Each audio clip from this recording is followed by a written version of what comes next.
అమ్మ, అసలు ఆ దుర్గమాత అంటే ఎవరు? దుర్గమాత ఒక శక్తి స్వరూపిణి. సృష్టి, స్థితి, లయ ఈ మూడింటిని నడిపించే ఆది శక్తి. దేవతలు కూడా బలహీనంగా మారినప్పుడు మహిషాసురుడు లోకాల మీద పడి పీడించేవాడు. అందరి దేవతల కోపం, శక్తి కలిసి ఒక జ్యోతి అయింది. ఆ జ్యోతి రూపమే దుర్గమాత. దేవతలందరూ దుర్గమాతకి వాళ్ళ ఆయుధాలు ఇచ్చారు. ఆ రాక్షసుడిని చంపడానికి శివుడు త్రిశూలం ఇచ్చాడు, విష్ణు సుదర్శన చక్రం ఇచ్చాడు, ఇంద్రుడు వజ్రాయుధం ఇచ్చాడు. ప్రతి దేవత తన శక్తిని ఇచ్చింది. అలా దుర్గమాత లోపల అన్ని దేవతల శక్తి కలిసింది.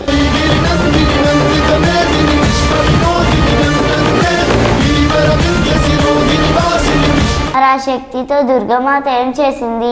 ఆ మాత సింహం పైన ఎక్కి యుద్ధ రంగుల్లో దిగింది. ఆమె గర్జనతో 3 లోకాలు వణికిపోయాయి. ఆ మహిషాసురుడు ఎద్దులాగా మారాడు, సింహం లాగా మారాడు, గజరాజుగా మారాడు. కానీ వాడి ప్రతి రూపాన్ని ఆ మాత సంహరించింది. లాస్ట్ కి తన త్రిశూలంతో ఒకే దెబ్బతో ఆ మహిషాసురుడిని చంపేసింది.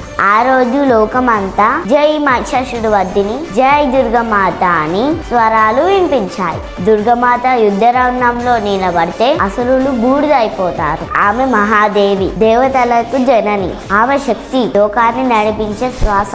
దుర్గమాతని ఆదరించడం అంటే ఈ విశ్వాన్ని నడిపే శక్తిని ఆదరించడం. జై దుర్గమాత.